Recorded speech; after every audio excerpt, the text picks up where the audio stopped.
Hi everyone, welcome back to YouTube channel of Brain Voice. तो आज की हम इस वीडियो में करने वाले हैं लास्ट लास्ट मतलब लास्ट वीडियो है हिस्ट्री ऑफ यूएसए की सेमेस्टर 2 के लिए। ठीक है, जो कि इसमें हम पढ़ने वाले हैं rise of civil rights movement Martin Luther King Junior के बारे में। ठीक है, बाकी हमारा सारा कुछ कवर्ड है हिस्ट्री ऑफ यूएसए में, जो जो इम्पोर्टेंट क्वेश्चन है वो सारे बेसिकली। और गाइज, अभी तक आपने सब्सक्राइब नहीं किया है, आप नए हो इस चैनल पे, तो मेक श्योर आपने लाइक किया हो वीडियो, सब्सक्राइब किया हो चैनल और शेयर किया हो, और आपने टेलीग्राम चैनल और व्हाट्सएप चैनल ज्वाइन किया हो। ठीक है, आगे बढ़ने से पहले आपको एक चीज़ बता दूं, इसमें ये चीज़ नहीं है जो आपको मैं बताना ज़रूरी समझता हूँ। वो ये है मार्टिन ल्यूथर किंग जूनियर कौन थे, इनका जन्म कब हुआ, और ये इनका रोल क्या था, इनका रोल वगैरह सब कुछ हम जानेंगे इसकी आज इस वाली वीडियो में, आज की वीडियो में। मार्टिन ल्यूथर किंग जूनियर ये है जो, इनका जन्म हुआ था 1929 में, और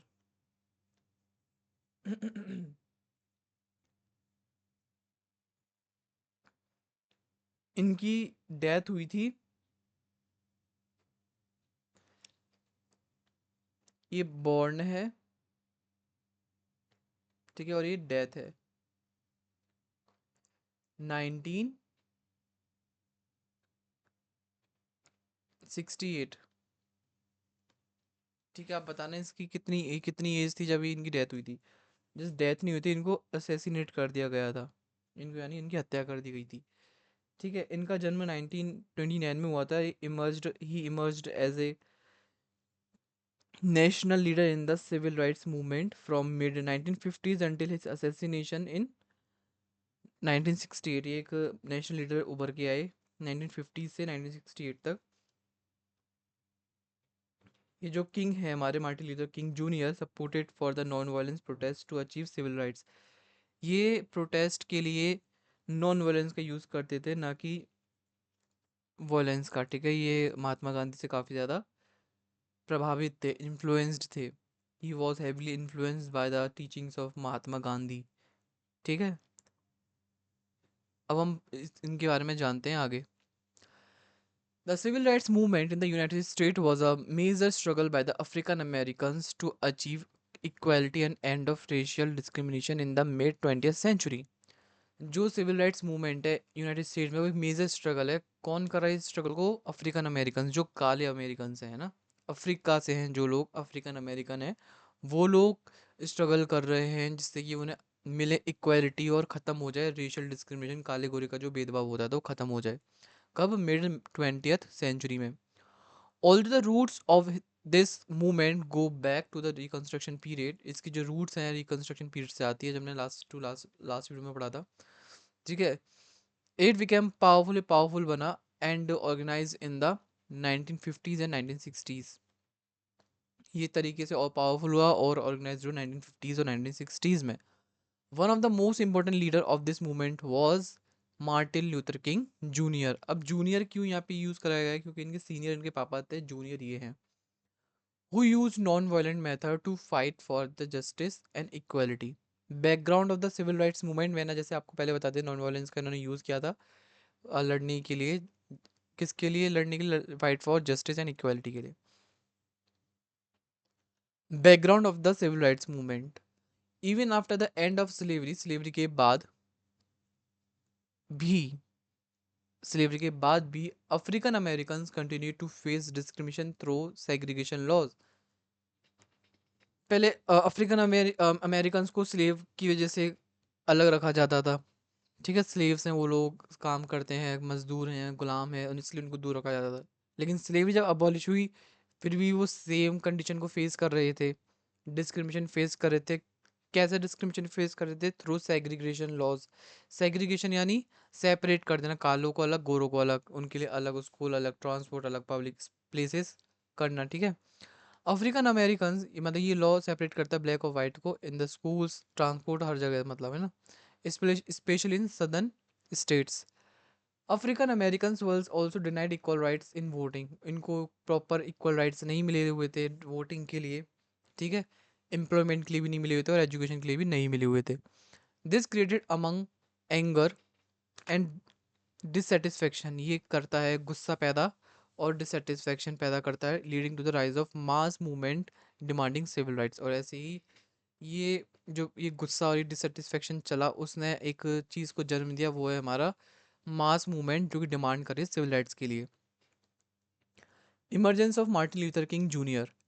Martin Luther King junior emerge as a leader during the Montgomery bus boycott of 1555 to 56। ये वाला केस मैं आपको एक वीडियो में बताया हुआ हूँ, उसको देखना कि इंपॉर्टेंट केस है, ठीक है। आपको अगर मार्टिन ल्यूथर किंग जूनियर के बारे में लिखना है तो आपको ये थोड़ा समझना पड़ेगा। बहुत इजी और अच्छा है, मतलब ये केस स्टडी बहुत ज़्यादा, मतलब केस स्टडी नहीं है, जैसे स्टोरी की तरह समझ सकते हो। बहुत इंटरेस्टिंग स्टोरी है जो आपको मैं बताया हूँ। अगर यहाँ पे होगी तो मैं आपको दोबारा बता दूंगा। This protest began after the Rosa Park, की जो मोंटेगोमेरी बस बायकॉट है वो सीधे सीधे रोज़ा पार्क से कनेक्टेड है, क्योंकि ये प्रोटेस्ट में स्टार्ट हुआ after Rosa Park refuse to give up her seat to white passenger. एक रोज़ा पार्क नाम की ब्लैक अफ्रीकन अमेरिकन थी, ठीक है। तो उन्होंने क्या करा था, वाइट पैसेंजर को सीट देने से मना कर दिया बस में, ठीक है। ऑफिस से आए थे शाम के टाइम पे, तो ड्राइवर बोला तुम्हें देनी पड़ेगी, तो उन्होंने मना कर दिया। फिर उसके बाद प्रोटेस्ट हुआ, सारा कुछ चीज़। King as a young pastor led the boycott emphasise peaceful protest. उन्होंने बोला कि हमें कुछ नहीं करना है, हमें सिर्फ इस बस को यूज़ नहीं करना है, हम पैदल चले जाएंगे लेकिन यूज़ नहीं करेंगे। This leadership made him a national figure and mark the beginning of his important role in the civil rights movement. Alright, इसके बाद philosophy of non violence. Philosophy इनकी क्या बोलते हैं नॉन वायलेंस की। One of the most important aspect of King's leadership was his belief in non violence. एक important चीज़ जो कि एस्पेक्ट हम किंग की लाइफ का पढ़ते हैं, यानी जो मार्टिन लूथर किंग जूनियर की हम लाइफ के बारे में पढ़ते हैं, वो है लीडरशिप। और साथ ही साथ उनकी लीडरशिप के साथ साथ था एक बिलीफ, वो है नॉन वायलेंस, ठीक है। इंस्पायर्ड बाय महात्मा गांधी, किससे इंस्पायर्ड थे, महात्मा गांधी से इंस्पायर्ड थे, इंस्पायर्ड बाय महात्मा गांधी।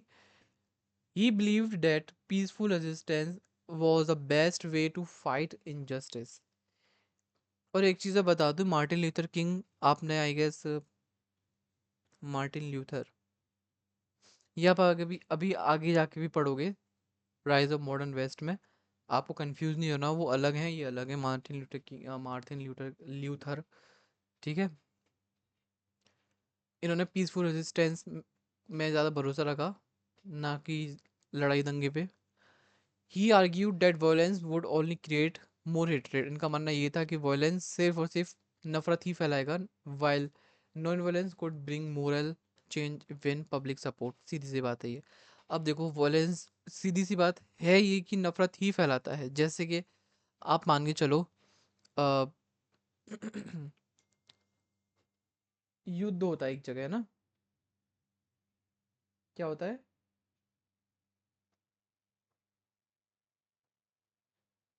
लड़ाई होती है।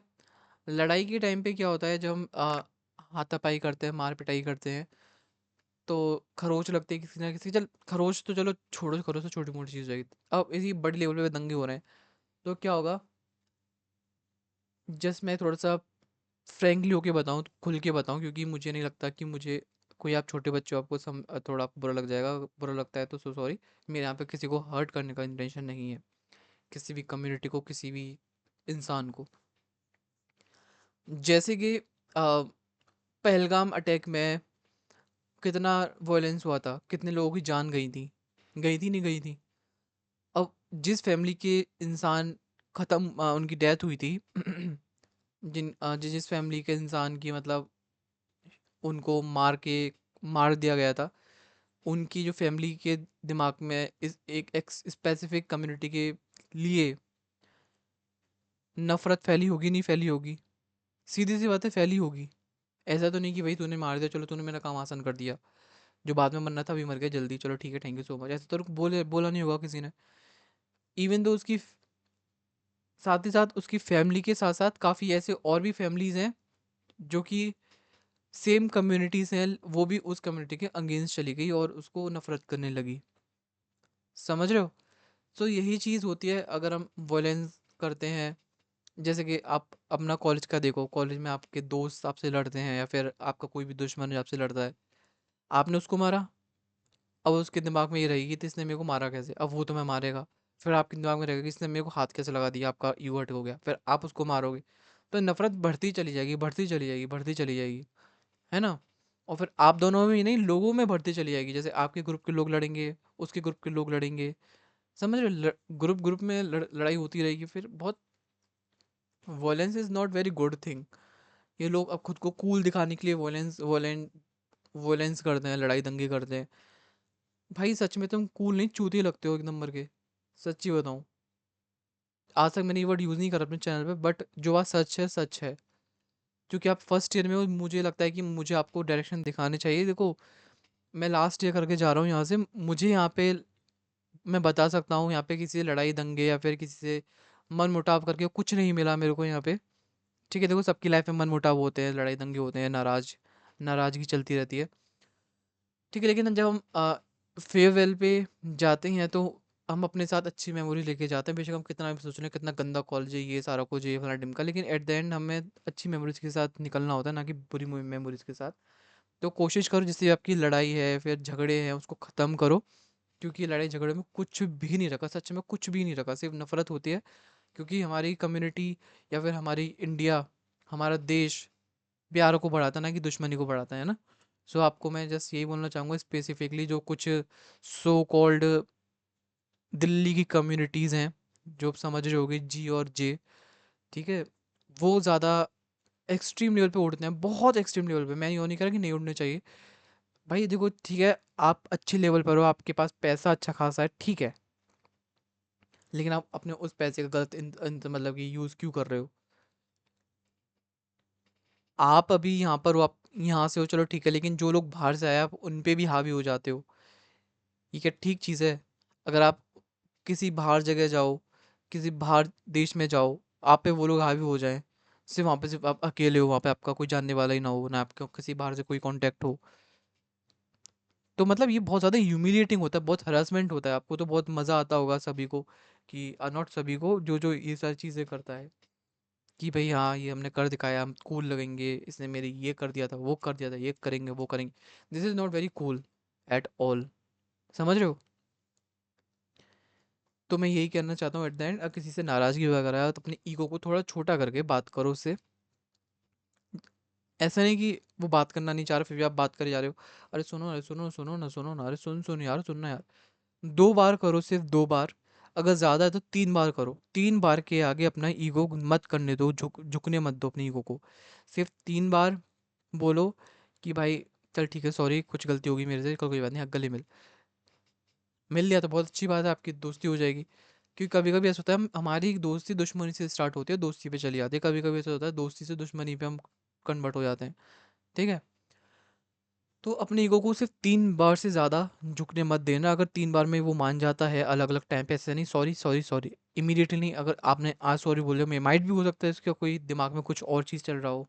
फिर उसने घर पे आके सोचा, उसने दूसरी बार सॉरी बोला, तो माइट भी वो हो सकता है कि हाँ, उसका दिल पिघल गया हो थोड़ा, वो खुद से बात करना चाहता हो। क्या पता मैं तीसरी बार में सॉरी बोला, वो मान गया हो। समझ रहे हो? तो सिर्फ़ 3 बार से ज़्यादा सबको सॉरी नहीं बोलना, अपने ईगो को डाउन नहीं करना है। अगर वो नहीं सुन रहा है तो उसकी कर लो अच्छे से। एनीवेज़, हम क्या देख रहे हैं अब? Major movements and campaigns under King's leadership. Martin Luther King के लीडरशिप के अंडर में several important movements took place.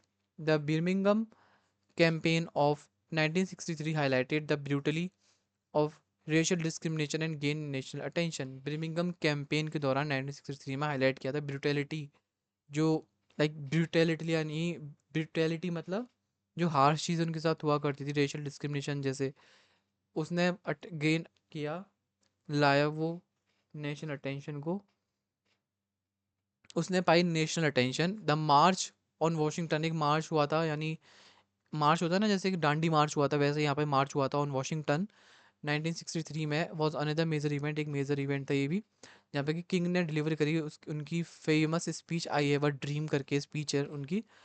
वो करते calling for equality and justice, वहाँ पे ये इक्वालिटी जस्टिस के लिए बोलते हैं। These movements increase pressure on the government to act, ये गवर्नमेंट पे प्रेशर डालते हैं जिससे कि वो लोग उस पर एक्ट करें जो चीज़ ये लोग फेस कर रहे हैं। Achievements and impact, the civil rights movement led by King and others achieved important success. The civil Rights Act 1964 ended segregation, जो सिविल राइट्स मूवमेंट था 1964 का, उसने ख़त्म कर सेग्रीगेशन इन पब्लिक प्लेस और डिस्क्रिमिनेशन को बैन किया। The Voting Rights Act 1965 ensure voting rights for African American, King's leadership help in bringing these changes and inspired millions of people. ठीक है, मिलियंस ऑफ पीपल को inspire किए थे Martin Luther King junior. और आज के time पे ऐसा नहीं कि डिस्क्रिमिनेशन खत्म हो गया, आज भी है, लेकिन जैसे आज आप देखते हो हमारे सोसाइटी में भी कहीं ना कहीं होता है। हमारे यहाँ पे थोड़ा कम होता है लेकिन अमेरिका में ज़्यादा होता है, लेकिन हमें देखने को नहीं मिलता है वो चीज़ें। वो बस वहाँ के लोग ही बता सकते हैं कि हो रहा है नहीं हो रहा है। Changes and criticism, despite his success के बाद भी किंग फेस करता है बहुत से challenges. He was arrested several time, काफ़ी बार अरेस्ट भी हुए, काफ़ी ज़्यादा धमकियाँ भी सुनने को मिली, and was criticize by some groups, कुछ ग्रुप ने इनको क्रिटिसाइज भी किया, इनकी निंदा भी करी। Who believed that non violence was too slow, उन ग्रुप्स ने इनको क्रिटिसाइज किया, उनकी निंदा करी जो कि बोलते हैं नॉन वायलेंस बहुत ज़्यादा स्लो है, ऐसा तो करते करते आपको करोड़ों करोड़ों साल नहीं, काफ़ी टाइम लग जाएगा। However, he remained committed to his principle, लेकिन ये अपने प्रिंसिपल से कमिटेड रहे, अपने प्रिंसिपल से नहीं हिले। कंक्लूजन में देखा, in conclusion Martin Luther King Junior played a central role in the rise of the civil rights movement. His leadership based on non violence and equality, इनका जो लीडरशिप है किस पे बेस्ड है, नॉन वायलेंस एंड, गलत colour से हो गया सॉरी,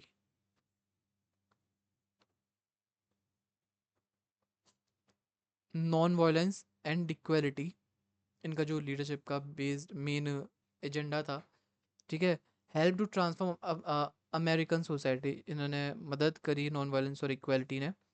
इनका जो लीडरशिप किस पे बेस्ड थी, नॉन वायलेंस और इक्वालिटी पे, जिसने मदद करी अमेरिका को, अमेरिकन सोसाइटी को ट्रांसफॉर्म करने में। His efforts not only improve the lives of African American but also set an example for movement for justice around the world. ठीक है, इसने पूरे वर्ल्ड में एग्जाम्पल बनाया। ठीक है, सो यही था हमारा आज का video. I hope history of USA आपको समझ में आ गया हो कहीं ना कहीं। अब इसका वन शॉट भी आपको मिल जाएगा बहुत जल्दी। So thank you so much for watching this video, do like comment share subscribe this YouTube channel, help कर देना वीडियो को। मिलते हैं नेक्स्ट सेमेस्टर आपसे।